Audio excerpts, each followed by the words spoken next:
It rested at the edge of known space, beyond busy trade lanes and political borders. Massive starships, larger than modern cities, floated in perfect stillness. Their hulls were dark, marked by time and unknown symbols. No energy readings came from them. No signals answered the countless attempts made by the galaxy's greatest minds. Every advanced species knew the stories. The ancient fleet was built by a civilization that vanished before most current empires even discovered faster than light travel. Legends said the fleet once guarded entire regions of space. When disasters came, the fleet moved. When worlds were threatened, the fleet stood between danger and the helpless. Then, one day, it stopped. No one knew why. Empires sent fleets of scientists. Engineers built powerful transmitters. Artificial intelligences ran endless calculations. Religious orders prayed. Military leaders threatened. None of it worked. The fleet never responded. Some ships that ventured too close lost power and drifted away, untouched but ignored, as if the fleet did not even consider them worthy of attention. Over time, the galaxy agreed on one thing. The ancient fleet could not be awakened. When humanity joined the interstellar community, few expected them to change that belief. Humans were new. Their technology was improving, but still behind the oldest powers. They had spirit, curiosity, and stubborn courage, but little influence. When a joint research mission was organized to study the ancient fleet one last time, humanity was invited more as an observer than a contributor. Among the human delegation was a young girl named Ilara Hayes. She was not a commander. She was not a famous scientist. She was barely considered important by the alien officials who approved the mission. Ilara worked as a junior systems assistant, helping catalog data and maintain equipment. She was young, quiet, and more comfortable listening than speaking. Ilara had grown up on Earth, surrounded by old stories. Tales of forgotten guardians, sleeping giants, and machines that waited for the right moment. While others memorized formulas, she memorized myths. While others focused on power, she wondered about purpose.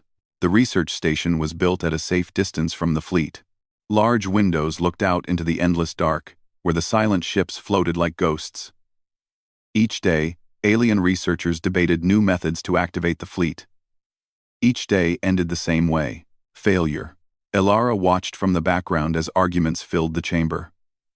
Voices rose. Species blamed one another. Some said the fleet was broken. Others said it was dangerous and should be destroyed. Ilara did not speak. She simply watched the fleet. She noticed things others ignored.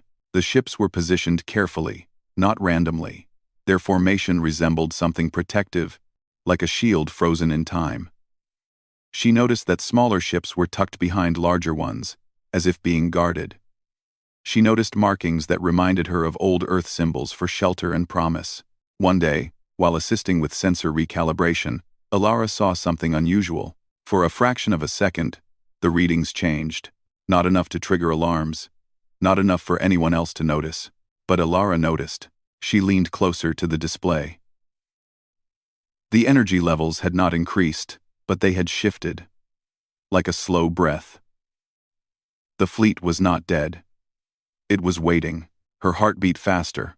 Without telling anyone, Ilara requested permission to perform a close-range diagnostic on a small ancient structure drifting near the fleet's outer edge. The request was approved without much thought. No one believed it would matter. Ilara boarded a small shuttle alone. As she approached the structure, the silence felt heavy, but not threatening.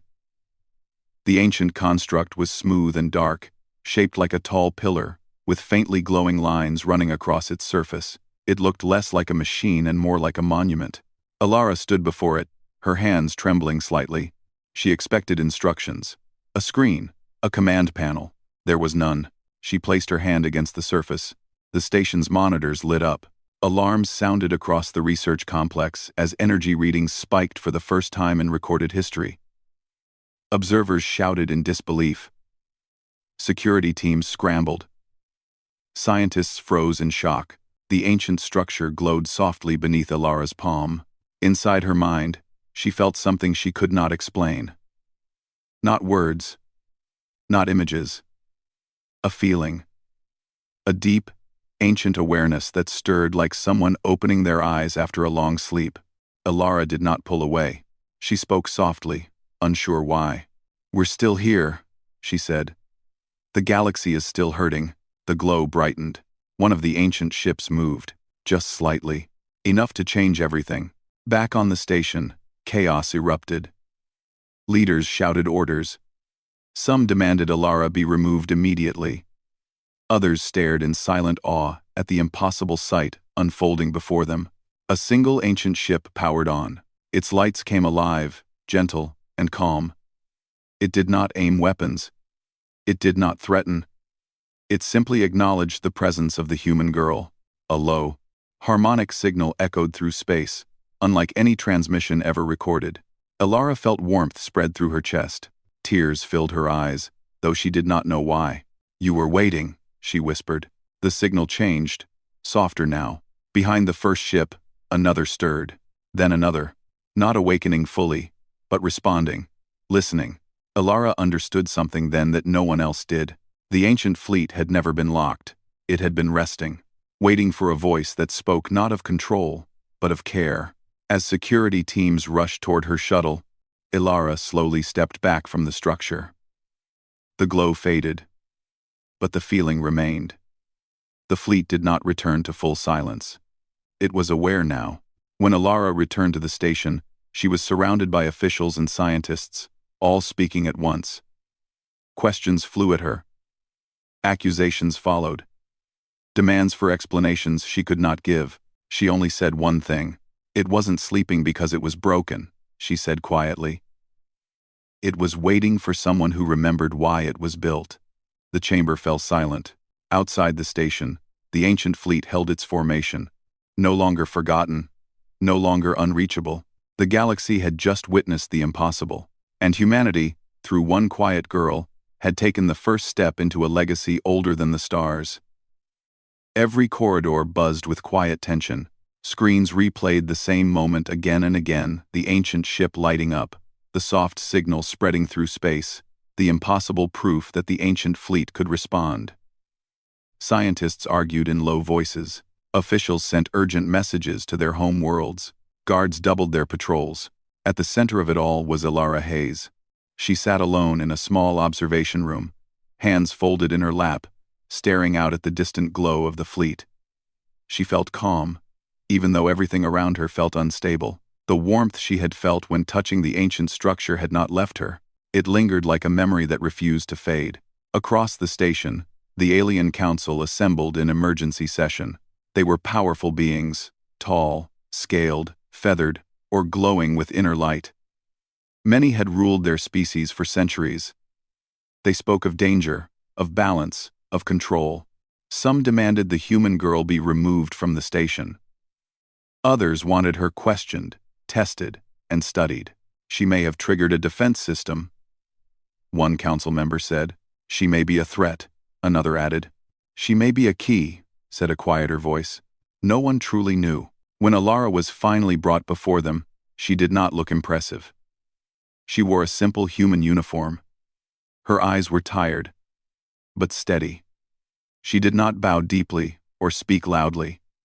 She waited. They asked her what she had done. Ilara told them the truth. "I listened," she said. "I didn't try to command it. I didn't try to wake it. I just talked." The council was not satisfied. They asked what language she used. "I didn't use one," Ilara said. "Not really." They asked what technology she activated. "I didn't activate anything," she replied. The questions continued, growing sharper. But Ilara's answers stayed the same. She did not claim credit. She did not pretend to understand everything. She only explained what she felt. Some council members grew angry. Others grew afraid. One scientist, older and quieter than the rest, asked a different question. "What did the fleet feel like to you?" Ilara paused. "Lonely," she said, "but not bitter. It felt like something that believed its work mattered, even if no one remembered anymore." "No." The room fell silent. Outside, the ancient fleet shifted again. This time, it was not just one ship. A slow wave of light passed through the formation. moving from the outer edge toward the center. It was gentle, like a signal meant to reassure rather than warn. The station's sensors struggled to keep up. Engineers rushed to their consoles. Artificial intelligences processed the data, then flagged it as incomplete. The fleet was communicating, but not in ways machines could fully understand. Alara was escorted back to the observation room. Guards stood outside, but they kept their distance. No one wanted to interrupt whatever strange connection had formed. Alara pressed her hand against the glass. "I'm here," she said softly. The nearest ancient ship adjusted its position, just enough to face the station more directly. For the first time, a clear message reached her. Not words, memories. She saw flashes of stars being born and dying, worlds forming, then burning. She felt fear, loss, and determination. The ancient fleet had been built during a time of great danger, when the galaxy faced destruction from forces that did not care about borders or power. The fleet was not designed to conquer, it was designed to protect. But protection required trust. Over time, the ancient builders realized something painful. The younger species they guarded began to rely on the fleet instead of learning to stand on their own. Conflicts grew worse. Empires fought harder, believing the fleet would always intervene. So the fleet was given a final command. Wait. Wait until the galaxy remembered why guardians were needed. Wait until someone approached without greed, fear, or hunger for control. Wait until someone spoke with honesty. Alara's breath caught. "You were testing us," she whispered. The fleet did not deny it. Across the station, panic grew. Other empires had detected the energy changes. Long-range sensors picked up the awakening signals. Messages poured in, demanding answers. Some powers sent ships toward the sector, claiming concern, curiosity, or protection. None admitted their true fear. If humanity had unlocked the ancient fleet, the balance of the galaxy had shifted. Security chiefs urged the council to isolate Alara. Scientists demanded deeper scans of her mind. Politicians argued about ownership, treaties, and leverage. Alara felt it all, like pressure building around her. She turned back to the fleet. "I don't want them to fight over you," she said. "That's not why you exist." The fleet responded with a deeper resonance, one that spread far beyond the station. A warning. The first arriving foreign ships dropped out of faster-than-light travel at the edge of the sector. They slowed immediately. Their systems flickered. Not shut down, but gently limited, as if the fleet was saying, "Not yet." The message was clear. The ancient fleet would not be claimed, and it would not be rushed. The council realized something then. The fleet was not obeying Alara. It was choosing to respond to her. That frightened them more than control ever could. Alara was called back before the council one final time that day. They asked her what she wanted. She shook her head. "I don't want anything," she said. "I just don't want this to turn into another mistake." The oldest council member leaned forward. "And what do you believe the fleet wants?" Alara looked out at the stars before answering. "I think it wants to know if the galaxy is ready," she said. "Ready to protect each other, instead of fighting over who gets to be protected." No one had a response. That night, the station lights dimmed. Outside, the ancient fleet remained awake, but calm. No weapons charged. No threats were made. Only watchfulness. Alara stood alone again, feeling smaller than ever, yet strangely steady. She knew this was only the beginning. The galaxy would not accept this quietly. Fear would turn into action. Pressure would grow, but the fleet had waited thousands of years. It could wait a little longer. As Alara rested her hand against the glass, the ancient ships held their formation. Silent, but aware. The test was no longer about awakening the fleet. It was about whether the galaxy deserved it. And humanity, without meaning to, now stood at the center of that question. Within days of the ancient fleet's awakening, the quiet sector became the most watched region in known space. Ships from many empires gathered at a careful distance. None dared to approach too closely. None wished to be the first to provoke something they did not understand. Rumors spread faster than facts. Some claimed humanity had discovered a hidden weapon. Others said the human girl had ancient blood in her veins. A few whispered that the fleet had chosen Earth as its new masters. Alara Hayes heard all of it, even when no one spoke directly to her. She walked the station halls under constant watch. Not as a prisoner, but not as a free guest either. Guards followed her at a respectful distance. Scientists requested meetings she did not attend. Leaders sent messages asking for cooperation, partnership, and promises she could not give. Alara felt the weight growing. The ancient fleet remained calm, but awake. Its presence pressed against the minds of those who watched it. Not with fear, but with expectation. Then the crisis began. It started far from the fleet. In a quiet system near the edge of explored space, a star began behaving strangely. Its energy output shifted in patterns that made no sense. Probes sent to investigate were lost, not destroyed, but swallowed by something unseen. The galaxy's sensors struggled to explain it. A growing distortion appeared around the star, bending light and space. Planets trembled in their orbits. Entire worlds faced evacuation. Panic spread as scientists confirmed the truth. This was not a natural event. It was an ancient cosmic anomaly. Something that had destroyed systems long before recorded history. The kind of disaster the ancient fleet had once been built to stop. The council assembled again, urgency replacing fear. They argued over response time. Fleets were too far away. Technology was not advanced enough.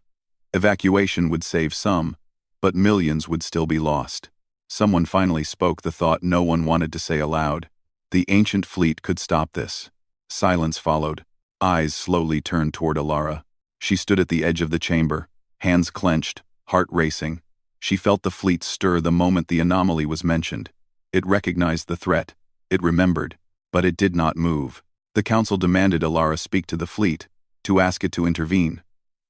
Others insisted on ordering it, threatening consequences if it did not comply. Alara stepped forward. "No," she said quietly. The room froze. "You can't command it," she continued, "and you can't threaten it. If you try, it won't respond." Anger flared among the leaders. "Then what do you suggest?" one demanded. Alara took a breath. "We ask," she said, "and we promise to do better."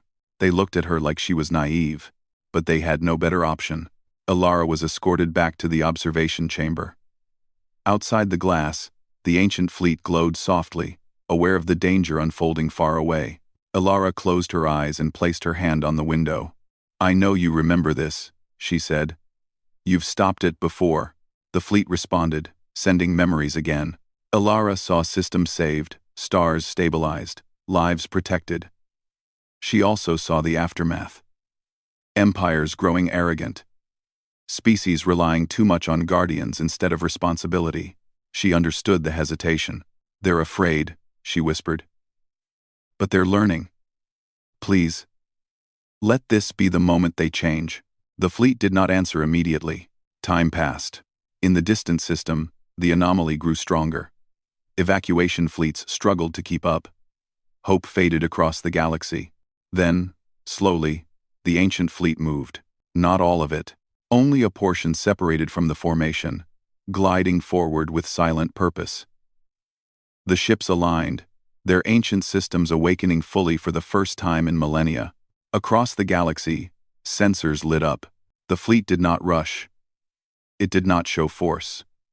It moved with calm certainty, as if reminding everyone that panic was not the answer. When the fleet arrived at the threatened system, it did something no modern technology could. The ships positioned themselves around the star, forming a vast, stabilizing pattern. Energy flowed between them, not violently, but gently. Space itself seemed to relax. The anomaly resisted. For a moment, it looked as though the fleet might fail. Alara felt it across the distance. "You're not alone," she said. "We're here with you." The fleet adjusted. Instead of overpowering the anomaly, it absorbed and redirected its energy, spreading the strain across multiple ships. It was risky. One ship alone could not bear the load. But together, they could. Slowly, the distortion weakened. The star stabilized. The system was saved. Cheers erupted across countless worlds. Messages of relief and gratitude flooded the networks. For the first time in generations, the galaxy had witnessed true unity. Even if only for a moment. The ancient fleet did not linger. Once the danger passed, the ships returned to their holding position near the station. No celebration. No display of pride. Just quiet duty. The council reconvened, humbled. They acknowledged the truth they could no longer ignore. The fleet had not acted because it was ordered. It had acted because it believed the galaxy might finally be ready, and it had listened to a human. Ilara stood before them again, exhausted but calm. "You saw what it took," she said. "It didn't save us because we're powerful. It saved us because we were willing to ask." Together, some leaders bowed their heads. Others struggled with what this meant for their authority, but none could deny what had happened. Outside, the ancient fleet settled into a new formation.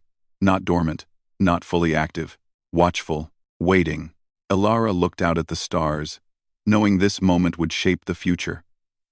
The galaxy would face more tests, more choices, more chances to fail or grow. And humanity, through one quiet girl, had become something unexpected.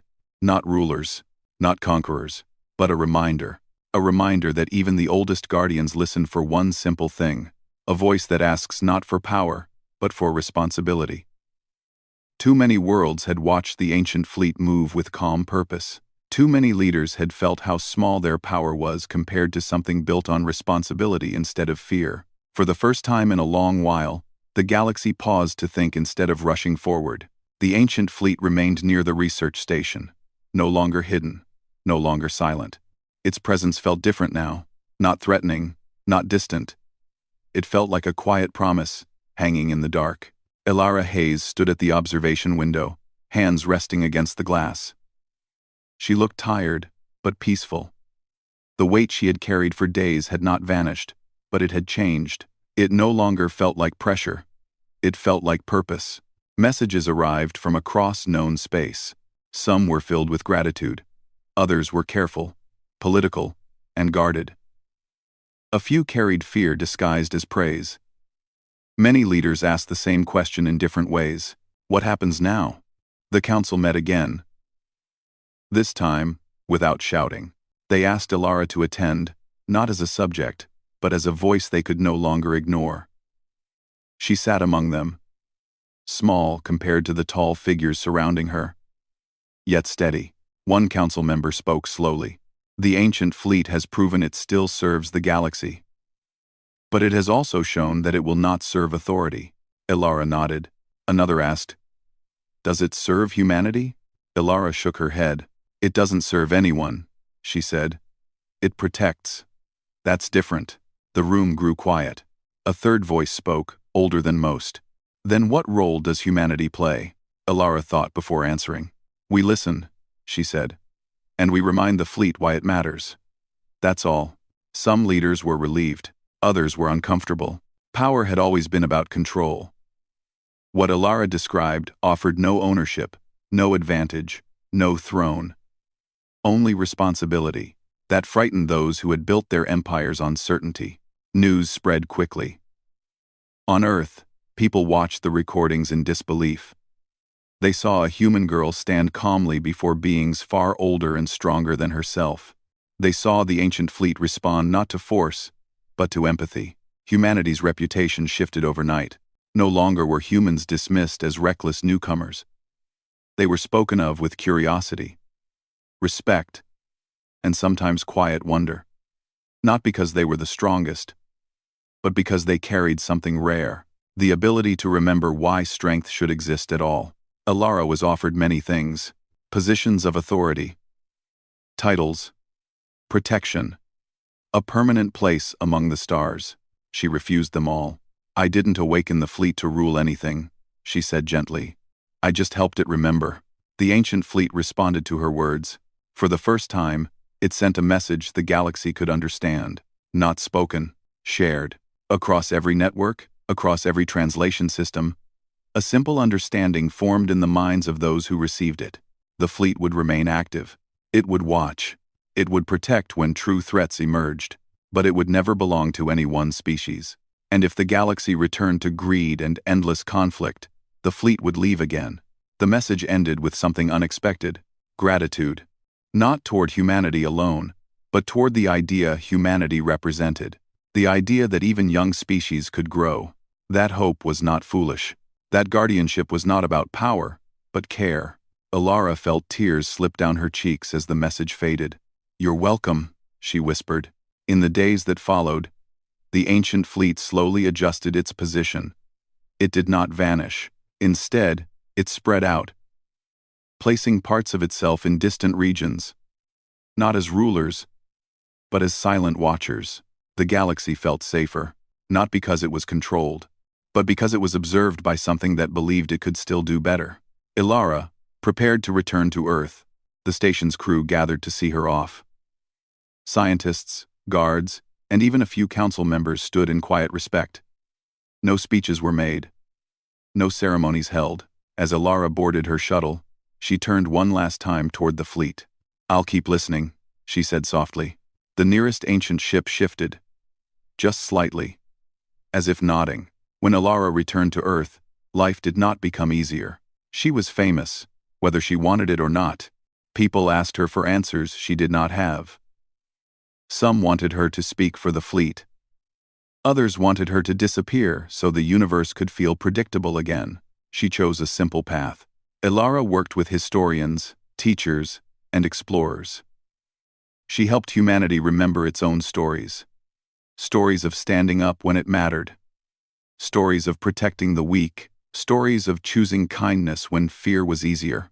Years passed. The galaxy faced other dangers, smaller than the anomaly, but still serious. Each time, the ancient fleet watched carefully.